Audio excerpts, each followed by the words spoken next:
interrompeu a gravação, Everaldo? Eu imaginei que a gente ia entrar em outra discussão. Você tinha entrado até Nossa, o tanto de gravação. pouca gente. Vamos lá. Desculpa aí, André. André. Tranquilo.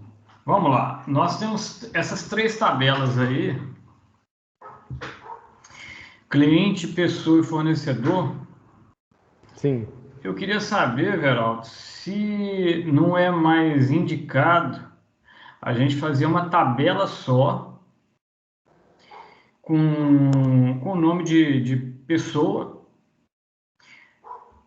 Aí a gente teria uma coluna que, a exemplo do que você mesmo sugeriu semana passada, se chamaria documento, e eu acrescentaria mais duas colunas do tipo Boolean. E uma coluna chamaria cliente e outra fornecedor. Ou seja, essas duas colunas tipo Boolean seria tipo flags, tipo para indicar se é cliente, se é fornecedor, se é ambos. Eu imagino que uma tabela só a gente vai ter uma performance melhor e uma organização melhor do banco de dados, sem ter que ficar fazendo três tabelas, chave estrangeira, etc. e tal. Eu queria saber sua opinião. Bom, vocês me ouvem? Sim. Bom, aqui a questão é a seguinte, né? Eu imagino que vocês já tenham passado pelo conteúdo de generalização, né? E o conteúdo de normalização em banco de dados. Ou não? Não. Bom, vamos lá ao conceito então, né? O conceito de generalização é quando você agrega, né, em uma única tabela informações que vão estar disponíveis em outras, tá? Ou seja, eu estou tornando um fornecedor uma pessoa de âmbito geral, ou eu estou tornando um cliente uma pessoa em âmbito geral. De todas as formas, né?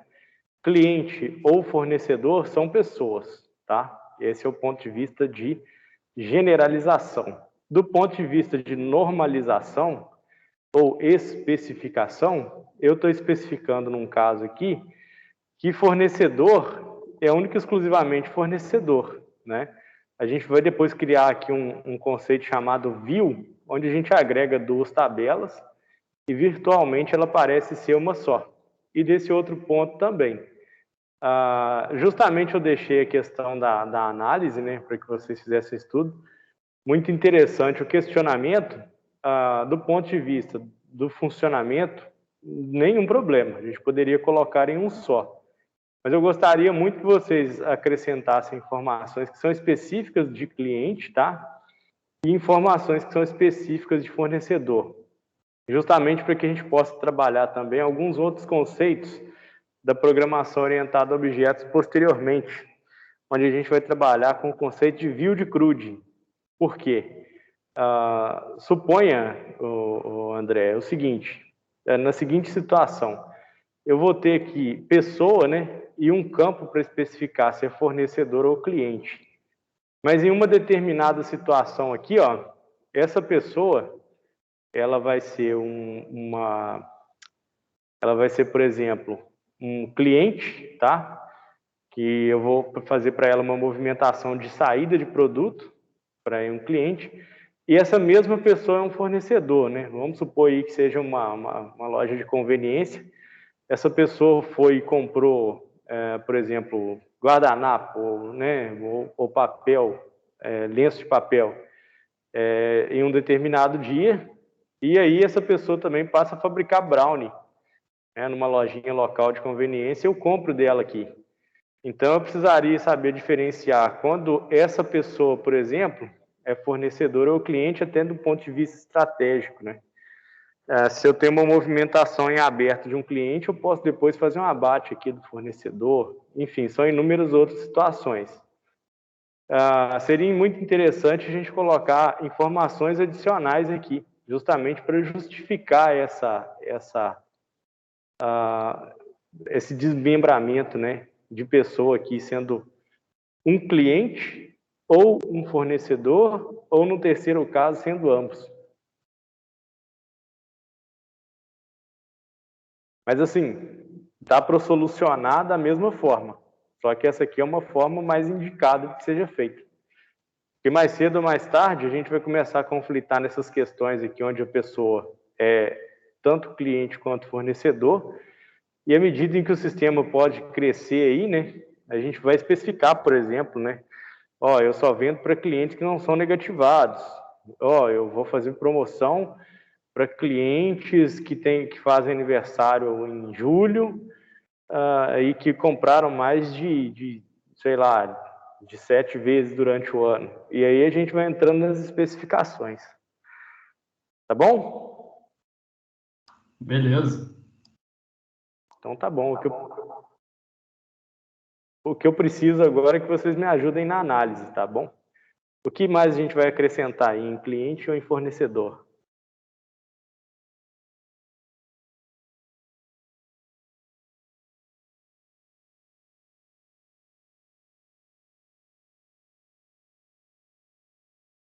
Pessoal, a gente vai construir de maneira colaborativa ou não o banco de dados?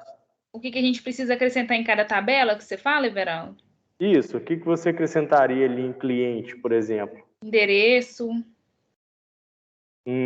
Olha só, acrescentaríamos também, ó, Mirelle, ó, endereço é interessante para cliente, ou para fornecedor também é interessante e tal. Para ambos. Pois é, mas aí o problema é que a gente vai entrar no seguinte: se a gente for colocar muitas tabelas aqui no sistema, eu acho que a gente vai ter problemas aí para implementar ele todo, do início ao fim. Então, eu queria limitar em 5 tabelas, mas, por exemplo, acrescentar informações que fossem úteis ou para cliente ou para fornecedor, que no geral aqui a gente já tem, né, até bem estruturado a parte de produto, movimentação. Então, Professor, exatamente isso. Eu até ia citar aí que o fornecedor poderia ter um campo com o tipo, né, o que ele fornece, mas vai cair no que você disse aí sobre o endereço, né? exatamente. Mas vamos fazer o seguinte, vamos dizer que é importante para a gente aqui ter o número do telefone do cliente. O que vocês acham? Só cliente, fornecedor para a gente não vai precisar de telefone? Ou vai precisar? Vai, ao meu ver, vai. Se eu quiser fazer uma compra por E-mail telefone. também, ué. Eu acho que Pois é, fornecedor tem Se eu e-mail. precisar fazer uma encomenda rápida. E-mail, Everaldo. Pois é, então vamos acrescentar aqui em pessoa, porque aí é o que a gente chama de generalização. Quando a gente coloca aqui o número de telefone em pessoa, a gente generaliza, né? Ele pode ser um telefone de um cliente ou pode ser um telefone de um fornecedor, depende de qual registro eu tenho. Então vamos colocar aqui, ó, telefone. Eu não gosto desses bancos que são assim, Everaldo. Eu já peguei banco para converter que utiliza. Faz tipo o que você está fazendo aí, a mesma tabela para cliente e fornecedor, só que depois, tipo assim, tem uma terceira tabela que é o que, enfim, que faz a separação, que acaba sendo a principal. Eu não gosto de banco assim, eu acho banco assim tão feio. Eu gosto de banco cada um no seu quadrado. Tabela de cliente, com todos os dados do cliente, tabela de fornecedor, com todos os dados do fornecedor, tudo separado. Mas eu sei que ficaria maior. Eu entendo. Ô, Everaldo, só te cortando aí, você esqueceu de mandar o link no grupo pro Newton, coitado. Everaldo? Então, eu tô entre uma coisa e outra aqui, pessoal. Vou fazer o seguinte. Eu acabei esquecendo mesmo, viu? É que eu não tenho o link, aí por isso que eu tô te interrompendo pra pedir. Não, eu vou pegar aqui, eu vou copiar e vou enviar o link, tá? Tá, obrigada. E desculpa interromper, tá? Não, imagina. Agradeço por ter lembrado. Mas só um segundo que eu estou fazendo aqui esse processo todo para enviar, né? Já está lá enviado para ele. O problema é porque, assim, a disciplina, no final das contas, é registrada como outra disciplina, né? Não programação orientada a objetos. Daí ele não está no mesmo grupo do Teams. Eu vou fazer o seguinte, acrescentar ele manualmente. Do e-mail. Só um minuto, Mas pessoal. acrescenta no outro, né? Porque esse aqui é do período passado. Tá, joia. Pessoal, surpresa, tá? Tem uma listinha de presença aqui. Mas conta quem está online. Ou seja, falta obrigatoriamente contabilizado. Oi, Everaldo. É uma dúvida que não é meio que da aula, mas se não der para tirar ela agora, tranquilo. Mas ano passado não, gente, ficando doido. Não, ano passado também. Naquelas palestras lá, você disse que as horas iriam contabilizar, correto? De Como que foi qual- feito essas horas de evento, dos projetos que foi vendo, tô tendo na instituição, essas coisas? Então, eu preciso pedir o certificado, tá bom? Tendo o certificado aí, você comprova as horas. Ah, sim. No E caso, como pede? então, porque, tipo, naqueles eventos lá da instituição, essas coisas, pelo menos eu não recebi nada, por e-mail nem nada. Não, então você precisa solicitar, tá bom? E como solicita? Eu envio um e-mail para a secretaria. Quem quiser anotar aí, é secretaria@fasmimur, aliás, secretaria.fasmimur@santamarcelina.edu.br. Bom, vamos seguir aqui, pessoal. Professor, Hum, você falou sobre uma lista de presença. A gente que está online tomou falta? não, vocês que estão online aqui, eu vou conferir. O marido viajando. Tá Nossa, eu tava quase dando um infarto aqui. Eu até perdi o e-mail de tanto rir. Bom, vamos aqui fazer o segmento da análise. Vocês viram que eu coloquei telefone como char de 11, né? Não inteiro. Vocês sabem por quê?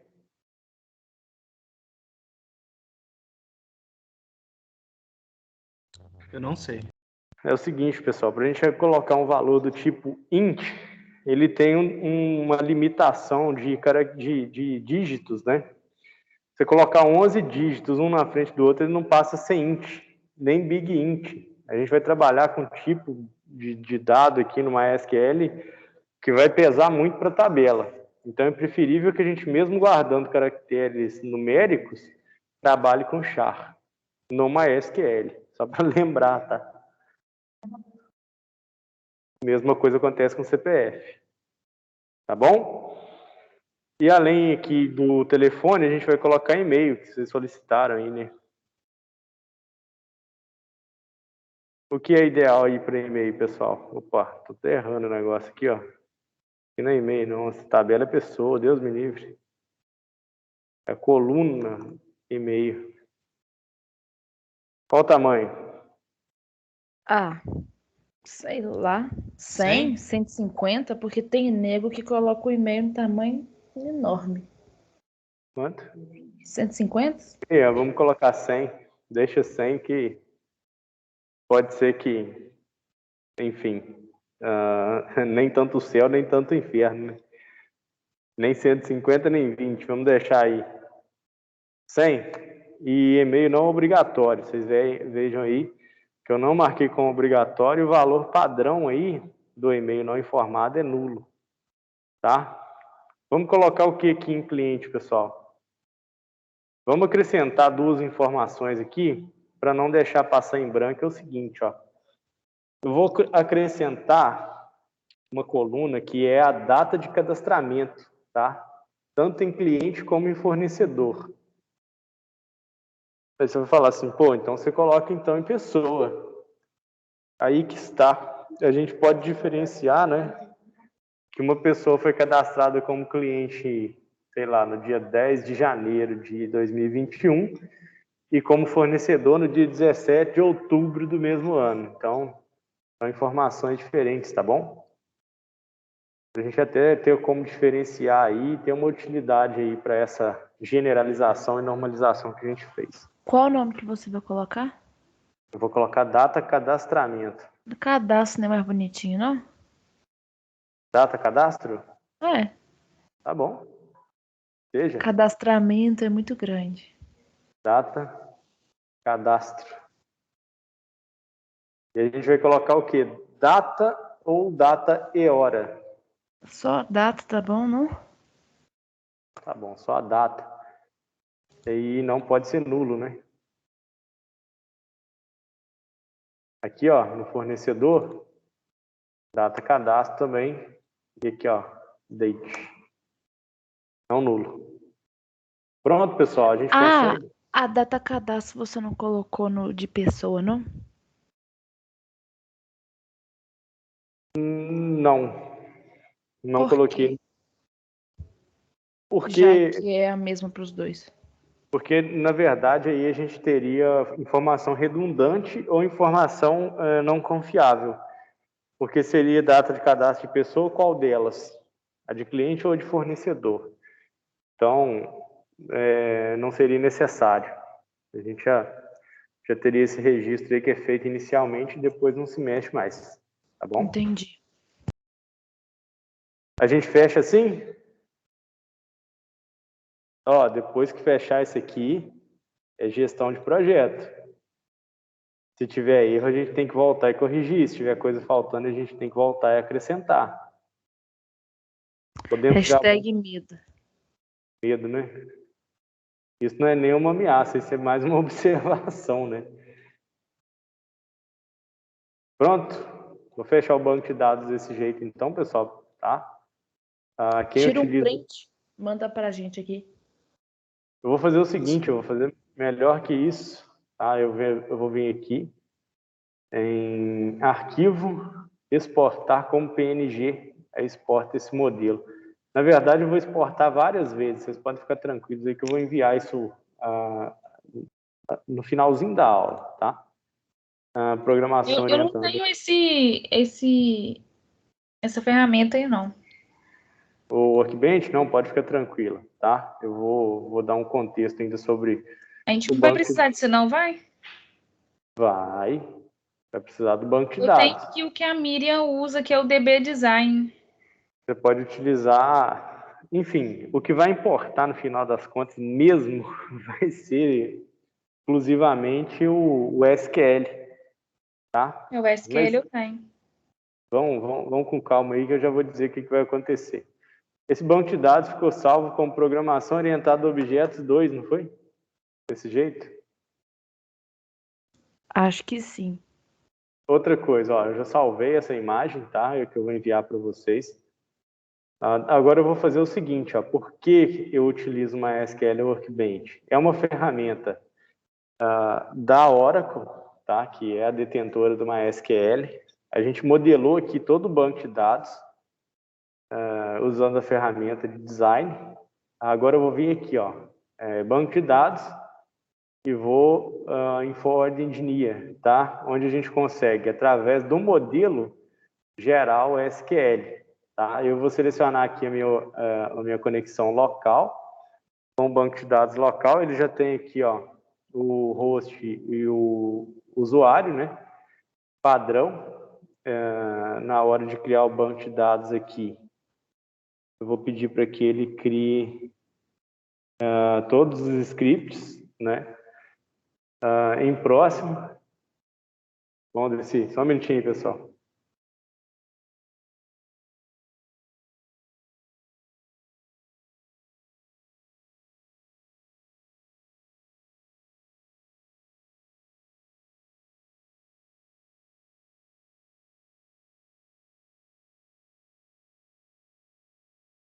Vamos lá, pessoal. Ó, o Aldeci veio aqui comentar comigo que tem 13 pessoas no laboratório com ele, viu? Ó, Você perguntou se todo mundo vacinado? Não, esquece isso. Aqui, vamos recapitular. Depois eu venho aqui em próximo. Ele vai me mostrar que ele está exportando 5 tabelas, tá vendo? Vai exportar 5 tabelas para objetos aí de banco de dados. Depois, quando eu venho em próximo, ele gera todo o script, ó. Tanto alguns comandos de configuração do MySQL, quanto, por exemplo, o create schema, que é o proporcional ao create database, né? a gente tem aqui todo o create table, a questão de chave primária, qual tipo de engine que é utilizada diretamente, né? Chaves estrangeiras, índices, tudo pronto já para cada tabela, tá? Então, esse é o arquivo que vai ser, que eu vou disponibilizar para vocês aí já, daqui a pouquinho, né? E vou salvar esse arquivo aqui dentro da pasta da disciplina, tá? Só um minutinho aí que eu vou utilizar aqui, ó, na aula 3, mesma história, sempre padronizando o nome. Esse vai ser um arquivo SQL que vocês vão executar aí, tá? Qual a diferença para quem usa, por exemplo, a SQL.org ou qualquer outra ferramenta? É que no MySQL Workbench, como eu já estou conectado no meu servidor local, eu vou continuar aqui, né, avançando para criar o banco de dados. Então, ele já rodou todos os comandos de criação da base de dados. E quando eu venho na conexão local, que é a instância local aqui, a gente vai ter esse banco de dados, ó, programação orientada a objetos 2. Eu vou setar ela como banco de dados padrão. Ele já tem todas as tabelas, ó. Cliente, fornecedor, movimentação, pessoa e produto. Tá bem? Tranquilo até aqui? Tranquilo. Só mais uma coisa. Agora eu vou pegar aquele script SQL que a gente gerou, tá bom? E vou fazer praticamente, vou dar uma lapidada nesse documento, porque vocês não vão precisar de todos aqueles comandos, enfim. Fica um pouco de resíduo, vamos dizer assim, na hora de você rodar aí o script, tá bom? Então eu vou tirar algumas partes aqui que não são necessárias, tá? Eu vou remover isso daqui também, que é um caractere que às vezes pode dar problema na hora de executar, dependendo do editor que vocês estiverem utilizando, tá? No final aqui também, ó. Vejam só, 93 linhas do script, tá certo? Criado em 5 segundos, utilizando uma SQL Workbench. E ainda, né, todo indentado, né? Todo bonitinho. Bom, esse documento eu vou colocar aqui no chat e que também depois vou disponibilizar lá no WhatsApp, tá, pessoal? Vocês não precisam se preocupar, mas eu já vou colocar de uma vez. Quem quiser baixar para o computador já deixa de uma vez, tá certo? E agora vamos falar em como a gente implementa isso aí, esse projeto, né, com esse banco de dados, no NetBeans, tá bom? Vou parar.